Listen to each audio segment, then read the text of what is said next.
वंदो गुरुपद कंज कृपा सिंधु नररूप हरि मोहतम पुंज जासु वचन रवि करे निकरे धन्य धन्य सद्गुरु सुखदा महिमा कही न जाए। जो कुछ कहूँ तुम्हारी कृपा मोते कछु न बसाए। बोलिए प्रेम से श्री सद्गुरु महाराज की जय। मंच पर विराजमान श्रद्धेय महात्मागण, धर्मानुरागी सज्जन वृंद तथा आदरणीय माताओं एवं पुण्यवती बहनों, कल अपराह्न काल के सत्संग में मैंने बतलाया था इस सत्संग का आयोजन कराने का एकमात्र उद्देश्य है मनुष्य संत महापुरुष जो जीव के हित के लिए संसार में आते हैं उनके उपदेश का वर्णन हो। संत महापुरुषों ने हम लोगों के कल्याण के लिए क्या कहा उस बात को लोग सुन सके, इसी के लिए सत्संग का आयोजन है। तो यह कोई मन बहलाव के लिए नहीं, किस्सा कहानी नहीं, खेल तमाशा नहीं, लेकिन कल्याण की बात इस सत्संग में सुनाई जाती है। संत लोग जीव के कल्याण के लिए संसार में आते हैं। अभी सत्संग के प्रारंभ में संत कबीर साहब की वाणी का पाठ हुआ, आप लोगों ने सुना। संत कबीर साहब कहते मोरे जियरा बड़ा अंदेशवा मुसाफिर जइयो कौनी ओर। संत कबीर साहब इस संसार के लोगों को मुसाफिर कहते हैं। कहते हैं तुम किस ओर जा रहे हो, मेरे मन में इस बात से बहुत अंदेशा है। किसको कहा मुसाफिर? शरीर में रहने वाला जीवात्मा। प्रत्येक शरीर में, कोई भी शरीर हो, मनुष्य हो, पशु पक्षी, सब के अंदर में जीव है, जिसके रहने से चलना फिरना, घूमना फिरना, खाना चाहना, बोलना चालना सब होता है।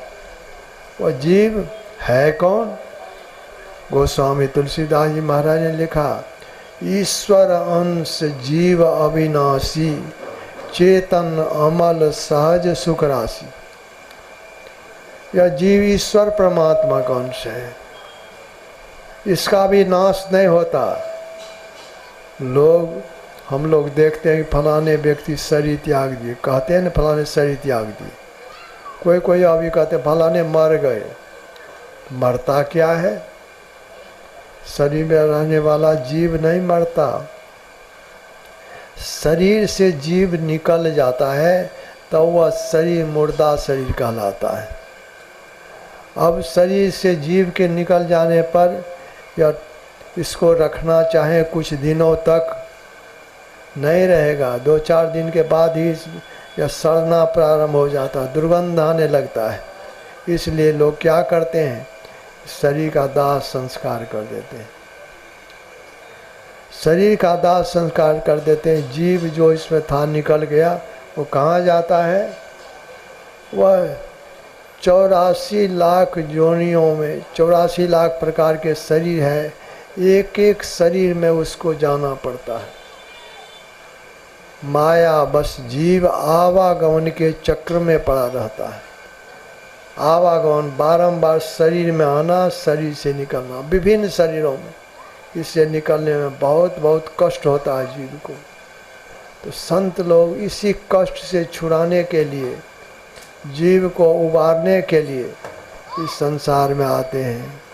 वे जीव को मुसाफिर की संज्ञा इसलिए देते हैं, अभी जो पाठ में सुना है, मोरे जियरा बड़ा अंदेशवा मुसाफिर जइयो कौन ओर। मुसाफिर शरीर में रहने वाला जीव को कहा कि मेरे मन में बड़ा अंदेशा हो रहा है। क्या अंदेशा हो रहा है? तुम किस ओर जा रहे हो? अरे घर से कोई निकलते हैं, कहीं जाना होता है, किसी काम से बाहर जाना होता है, तो फिर लौट करके घर पहुंच जाते हैं।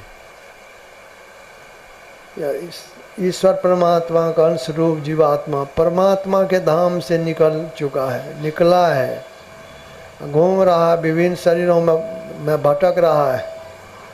इसमें भटकने में बहुत कष्ट होता है जीव को। संत लोगों के मन में इसीलिए अंदेशा हो रहा है। अरे तुमको चाहिए कि परमात्मा के धाम से निकला फिर परमात्मा के गोद में पहुंच जाए। तुम बाहर के सुख में मगन होकर, बाहर के सुख, इंद्रियों का सुख, तन मन सुख, ये तन का शरीर का सुख, इंद्रियों का सुख, इसी में तुम भूल गया है। इसमें भूलने से, इसमें मग्न हो जाने से अपना कल्याण नहीं। गुरु महाराज की वाणी में है कि तन सुख, मन सुख, इंद्रिय सुख, सब दुख, ये सब दुख ही दुख है। इस ओर आ करके लोगों को सुख नहीं मिलता, लेकिन जीव भटक रहा है।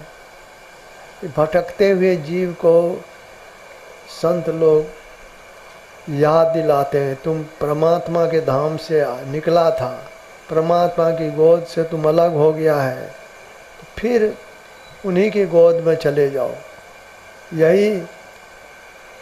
यही हमारा काम होना चाहिए। लेकिन इस तरह से हम कर नहीं रहे हैं।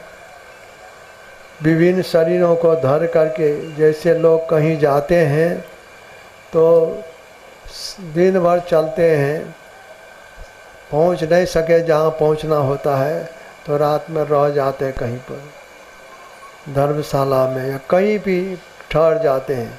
सवेरा होने पर फिर चल देते हैं। उसी तरह से हम लोग भी शरीर रूप धर्मशाला में ठहर गए अभी, फिर इसको छोड़ करके आगे बढ़ेंगे। विभिन्न शरीरों में जा करके कुछ रहना होता है, फिर चलना होता है। यह यात्रा हमारी कब से शुरू है? जब से यह संसार बना है, तब से हम विभिन्न शरीरों को धरकर संसार चक्र में, आवागमन के चक्र में घूमते आ रहे हैं।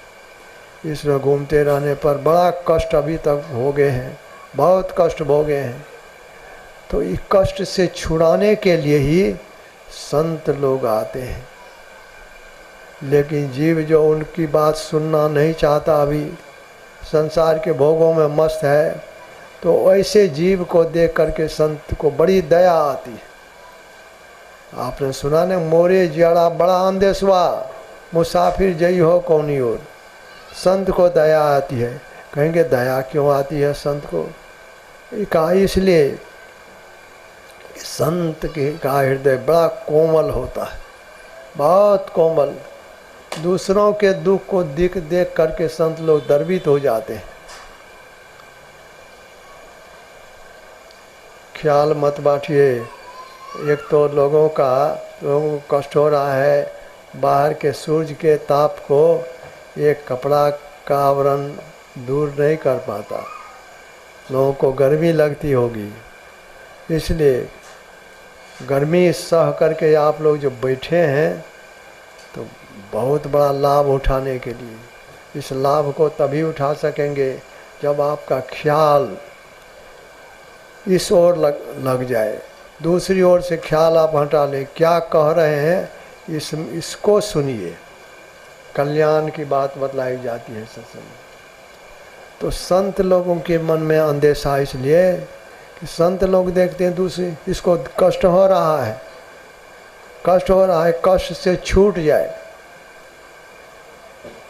साधारण जीव तो वह अपने कष्ट को भी नहीं जानता, कष्ट हो रहा उसी में भूले हुए हैं, झूठे सुख को सच्चा सुख मान बैठे हैं और उसी ओर दौड़ लगा रहे हैं। लेकिन संत लोग का संत लोग जानते हैं कि सच्चा सुख क्या है। ये इंद्रियों का सुख सच्चा सुख नहीं है, ये संसार के भोगों को भोगने का सुख सच्चा सुख नहीं है। सच्चा सुख तो परम प्रभु परमात्मा के चरणों में अपने को हाजिर कर लें, पहुंचा दें। हम प्रभु प्रभु हम एक ही होई, द्वंद्व और द्वैत रहे नहीं कोई। वहाँ चले जाए फिर तो समझ निज घर में निज प्रभु को पावे, अति हुलसावे ना। गुरु महाराज की वाणी में है, मन तू बसो तीसरो नैना, माता से चल दीजो ले। लेकिन अपने घर जाने के लिए बाहर में रास्ता नहीं है, परमात्मा के धाम में जाने के लिए रास्ता नहीं है। रास्ता कहाँ से शुरू है? कहा मन तुम बसो तीसरो नैना, कहे रास्ता प्रारंभ होगा और तीसरी नेत्र में अपने को ठहरा लो। ये गुरुगम्य है। इस बात को साधारण लोग नहीं जानते, जो दीक्षित नहीं है सो नहीं जानते। दीक्षित लोग जानते हैं कि मन अपने प्रभु के पास जाने के लिए, परमात्मा के धाम में जाने के लिए अंदर में रास्ता है और रास्ता का प्रारंभ होता आज्ञा चक्र से। तो पहले वहाँ ठहरना पड़ेगा, तो उस रास्ते पर हम आगे बढ़ सकेंगे। मन तुम बसो तीसरो नैना, महतः से चल दी जोरे। लेकिन वहाँ पर वहीं पर रुक जाओ सो नहीं, वहाँ से चलो, महतः से चल दी जोरे। मन तुम बसो तीसरो नैना, महतः से चल दी जोरे। अस्थूल नयन दृष्टिधार दो, सन्मुख जोड़ो रे। ये हम लोगों की आँख जो है बाहर में, इसमें दृष्टि की धार निकलती है। आँख से दृष्टि की धार निकलती है। ये धार जैसे अभी हम आप लोगों को देख रहे हैं, अगर हमारी आँख से दृष्टि की धार नहीं निकले तो हम आप लोगों को नहीं देख सकते। लेकिन वो धार इतनी बारीक है, उसको इस आँख से नहीं देख सकते। कहा इसी धार को अंदर में जोड़ो। बाहर में तो आँख खोल करके देखते हैं, कहा नहीं, आँख बंद करो, आँख बंद करो और अपने अंदर में दृष्टि की धारों को जोड़ो। इस कहा स्थूल नयन दृष्टि धार दो, सन्मुख जोड़ो रे। सन्मुख अपने सामने में, जहाँ पर मन तुम बसो तीसरो नैना, वहीं पर सामने में जोड़ो। जोड़ जकरी सुख मन में बैठो, गगनूरी जोड़े। और उस तरह से जोड़ सकेंगे, आकाश अंतराकाश में गमन होगा। अंदर के आकाश, हमारे अंदर भी आकाश में है, बाहर का आकाश, अंदर का आकाश, उसमें गमन होगा। किस रास्ता पर चलकर? अद्भुत अंतर की डगरिया, जहाँ पर चलकर प्रभु मिलते, उसी रास्ते पर चलने वाले को वह रास्ता मिलता है। रास्ता मिलता है, उस रास्ता पर जो अपने को ठहराते हैं, दृष्टि की धाराओं को जोड़ करके स्थिर कर पाते हैं। तो जोड़ जकरी सुख मन में बैठो। सुख मना कहते हैं मध्य की धार को, बाईं धार को इंगला, दाईं धार को पिंगला, मध्य की धार को सुखमना कहते हैं। जोड़ जकर सुखमन में बैठो, तो वहाँ पर अपने को ठहराओ, तो आकाश में उड़ना हो जाएगा। गगन उड़ी जोड़ी, जोड़ जकर सन्मुख हो, सुखमन में बैठो, गगन उड़ी जोड़े। तन संग त्याग त्याग, तन संग त्याग त्याग उड़ी ले जो, धार धरी जोड़े। वह धार मिलेगा। कौन धार? परमात्मा की ओर से मिलेगा। जैसे बच्चा को उठा लेते हैं, बच्चा पिता के गोद में आना चाहता है तो उसको दोनों हाथ से पकड़ कर के गोद में ले लेते हैं। उसी तरह से परमपिता परमात्मा की हम संतान हैं।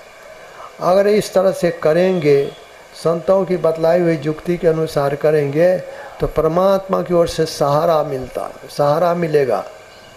वह सहारा वह परमात्मा का दायां बायां हाथ है। ब्रह्म ज्योति और ब्रह्मनाद ये भक्त को, साधक को अपने अंदर में देखने में आता है ब्रह्म ज्योति का दर्शन, और सुनने में आता है ब्रह्मनाद।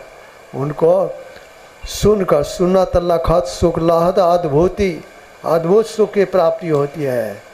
वह सुख जब मिलता है तब जीव बाहर सुख की ओर नहीं दौड़ता, तब वह बमन के समान, जैसे कोई आदमी को बमन हो गया, उल्टी हो गई, बढ़िया बढ़िया चीज़ खाए, रसगुल्ला खाए, बढ़िया बढ़िया और चीज़ खाए, लेकिन खाने के बाद वही उल्टी हो जाए तो उसको कोई खाना चाहेंगे?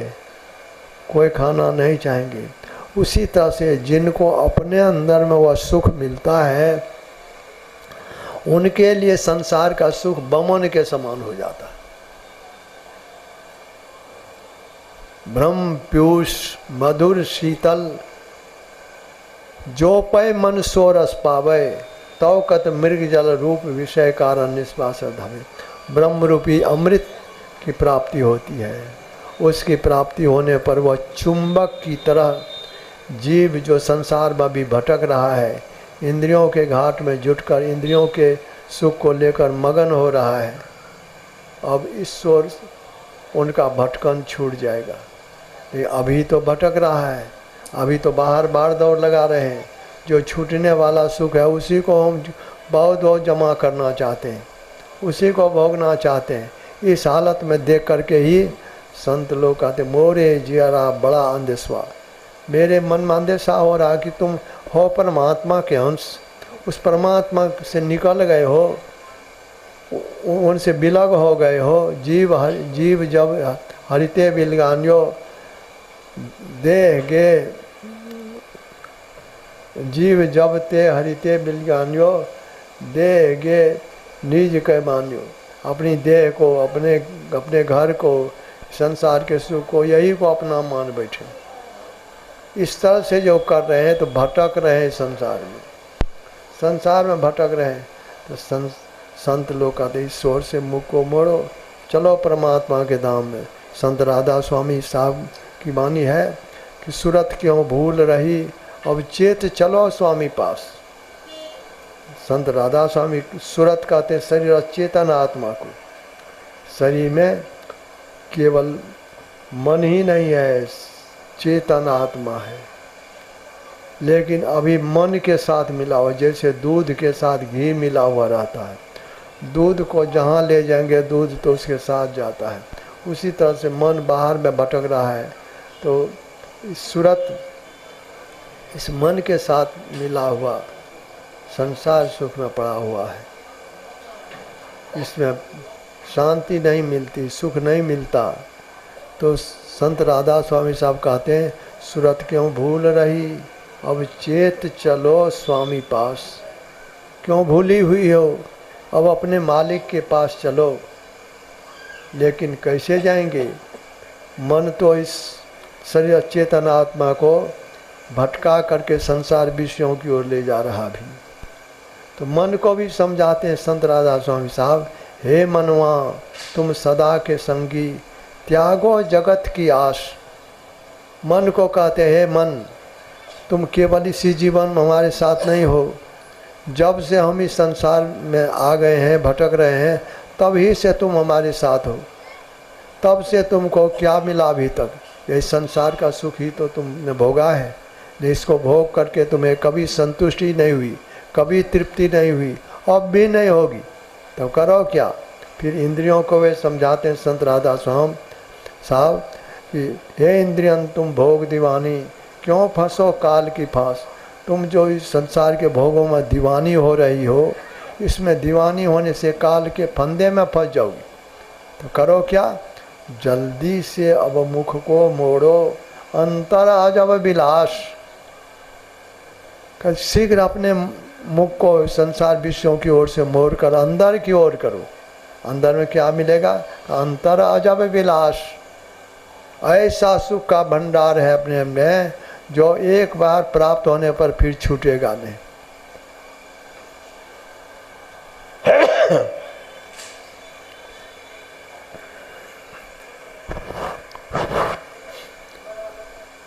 का उस सुख को प्राप्त करने के लिए जैसे बने तैसे करो कमाई, जिस तरह से भी हो उस सुख को प्राप्त करो।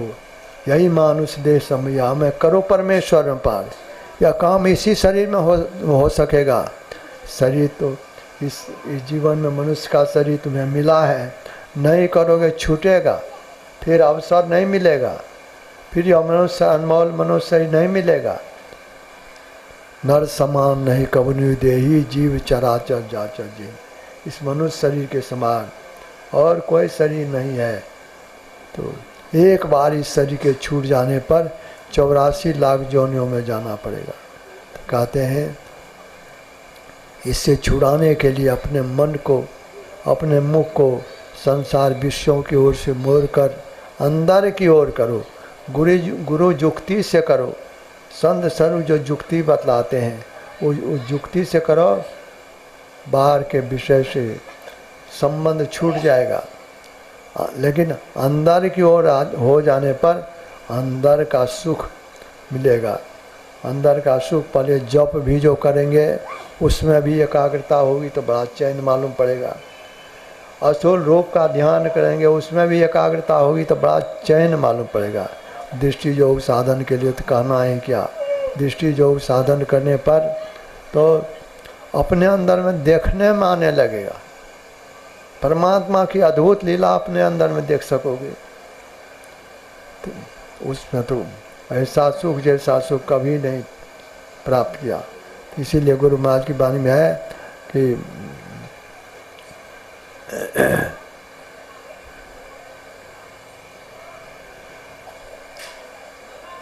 गुरु जाप मानस ध्यान मानस कीजिए दृढ़ साध कर।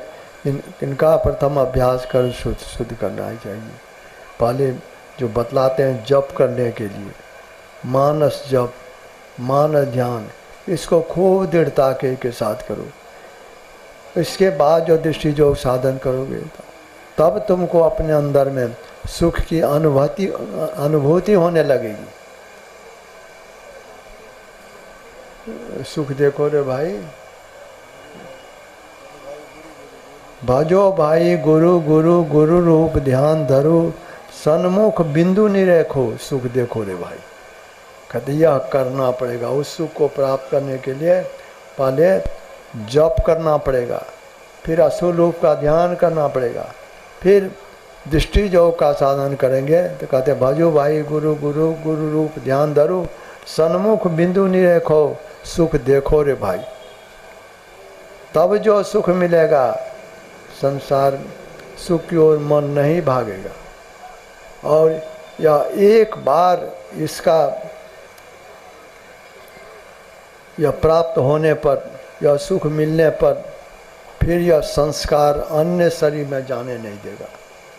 नहीं तो अगर नहीं किया तो शरीर तो छूटना ही है एक दिन, एक न एक दिन छूटेगा। लेकिन केवल कमाने खाने में अगर जीवन बीत गया तो नहीं ऐसो जन्म बारंबार। गुरु नानक साहब ने कहा नहीं ऐसो जन्म बारंबार, तब तो मनुष्य शरीर जीव को बारंबार नहीं मिलता।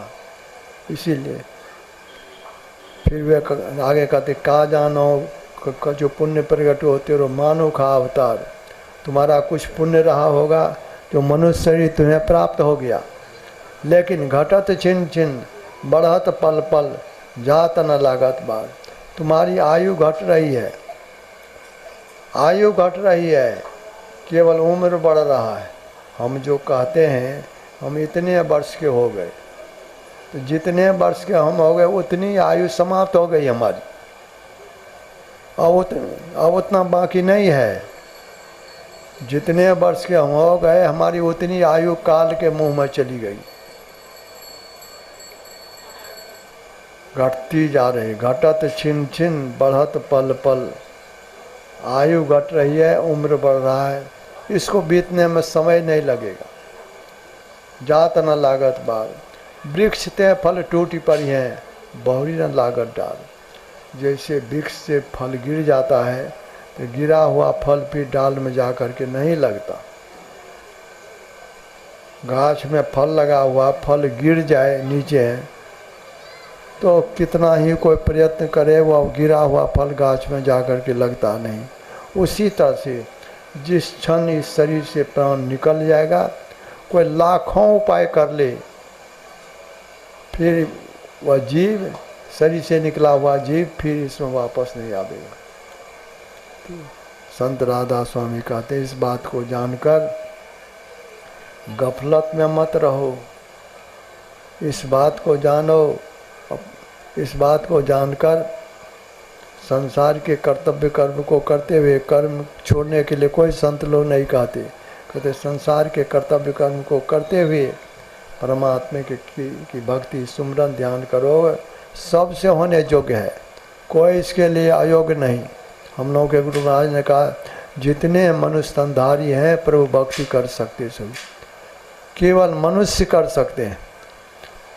अभी आप लोग आए, सत्संग वचन को सुन रहे हैं, कष्ट सह करके धूप लग रही है, फिर भी आप लोग बैठे हैं सुनने के लिए। लेकिन आपके पास अगर गाय है, बैल है, भैंस है, कोई और जानवर है, उसको कहेंगे, कोई कहे कि चलो तुम भी सत्संग सुनने के लिए, वह समझेगा आपकी बात?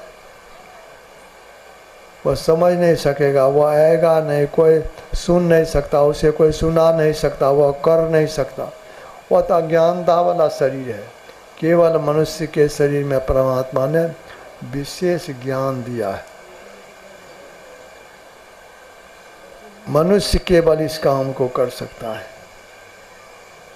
संत लोग कहते हैं नर समान नहीं कबन विदेही, जीव चराचर जाचर जेही। मनुष्य शरीर के समान और कोई शरीर नहीं है।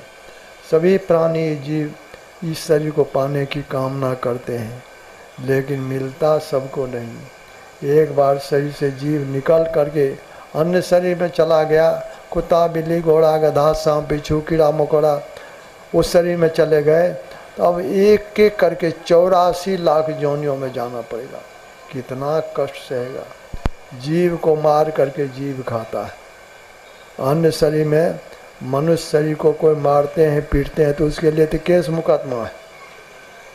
किसी बकरा बकरी को कोई काटते हैं, उसका मांस खाते हैं, उसके लिए कोई केस मुकदमा, कोई कोर्ट कचहरी है? कहीं कोर्ट कचहरी नहीं। जंगल में रहने वाला एक जीव दूसरे जीव को मार करके खाता है। सांप है, मेढक को जीवित पकड़ कर निकलने लगता है। जीव मार करके जीव, एक जीव दूसरे जीव को खाता है। कितना कष्ट होता है।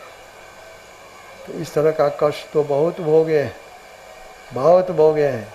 यह शरीर जो मिला है परमात्मा ने दिया है, परमात्मा की बड़ी कृपा हुई है। यह शरीर मिला है कि अपने दुख को दूर करने का प्रयत्न करें, और दूर करना बस करने का यही एक उपाय है कि संतों की बतलाई हुई युक्ति पर हम चलें। चलना क्या है? दो काम, संत लोग दो काम करने के लिए बतलाते हैं। कहते सत्संग नीत और ध्यान नीत रहिए कर संलग्न हो। सत्संग करते रहो, सत्संग से तुम्हें ज्ञान मिलेगा, ध्यान करने की प्रेरणा मिलेगी, मन में चेत होगा कि केवल हमको कमाना खाना ही नहीं है, अपने उद्धार के लिए कुछ करना है। करें, या सत्संग से ज्ञान होगा।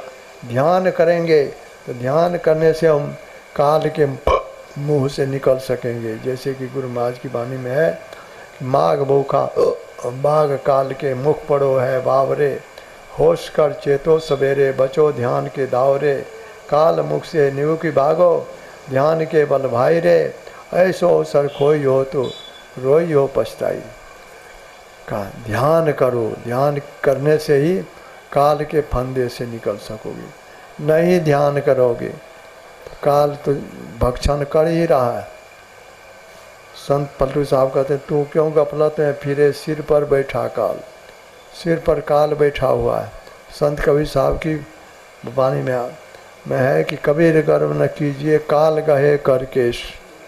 काल बाल पकड़े हुए है, इसलिए गफलत हो करके नहीं रहो। तो ये करना क्या है?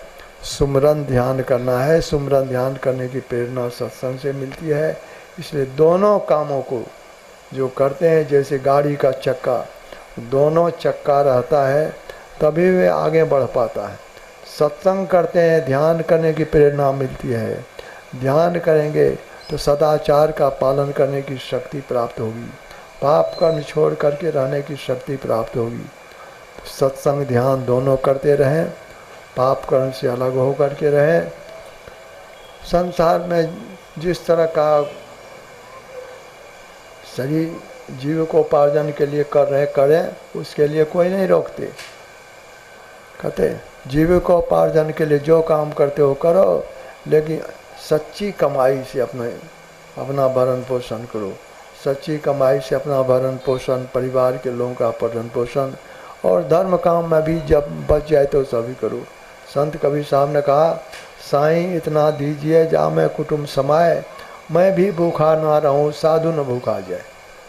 का विशेष हमको नहीं चाहिए, विशेष देंगे भी तो हम सब तो नहीं है खा सकेंगे, हमको इतना ही चाहिए। साईं इतना दीजिए जा मैं कुटुंब समाए, जिससे परिवार के लोगों का भरण पोषण अच्छी तरह से हो जाए, लोगों को खाने पीने का दिक्कत नहीं हो, ओढ़ने पहनने की का भाव नहीं हो, आराम से रहें, इतना ही हमको चाहिए। और क्या, साईं इतना दीजिए जा मैं कुटुंब समाए, मैं भी भूखा न रहूं साधु न भूखा जाए।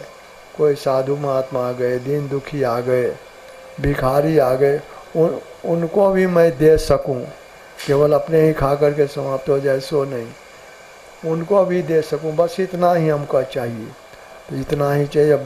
जब पेट भरा सब दिन, बहुत रहने से ही क्या, बहुत है या शरीर छोड़ करके चले गए तो सब तो यहीं छूटेगा। तन धन परिजन सहित, धन जन परिजन सहित आपन तन, सब छाड़ी जइयो काम नौन तावे, सब छोड़ करके एक दिन जाना पड़ेगा।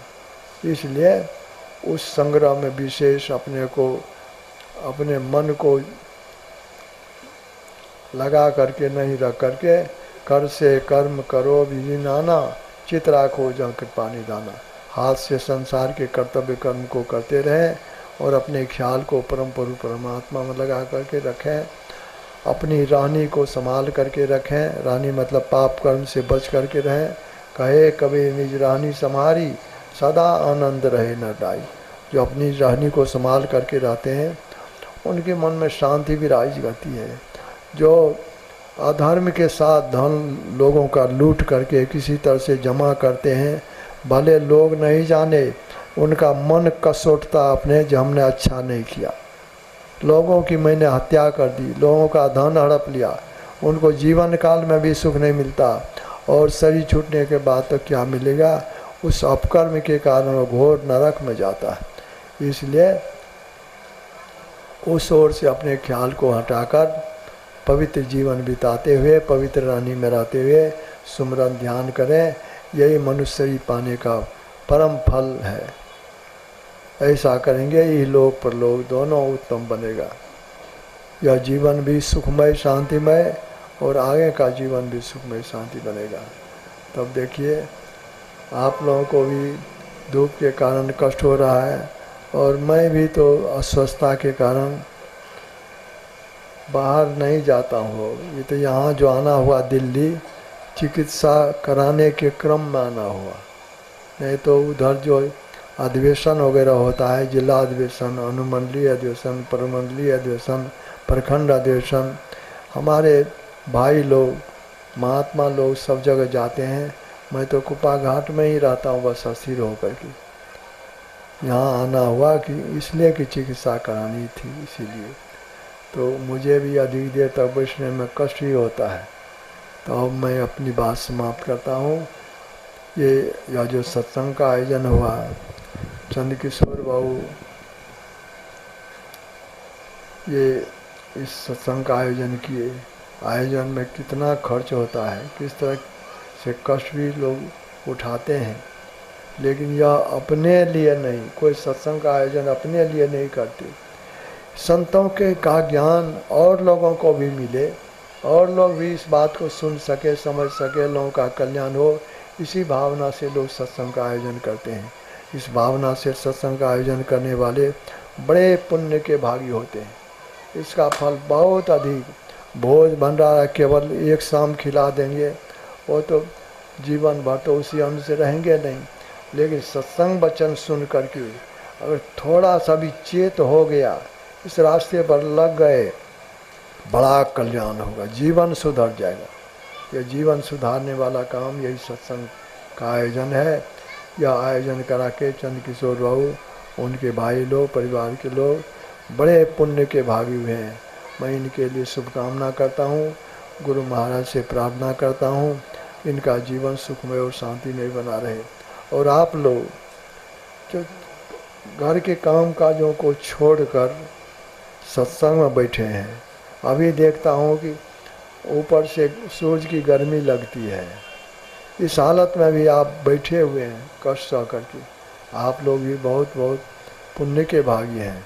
मैं आप सभी लोगों के लिए भी मंगल कामना करता हूँ, गुरु महाराज से प्रार्थना करता हूँ आप सभी लोगों का इहलोक का भी इहलोक परलोक उत्तम बने। इन्हीं शुभकामना के साथ मैं अपनी बात समाप्त करता हूँ। बोलिए श्री सद्गुरु महाराज।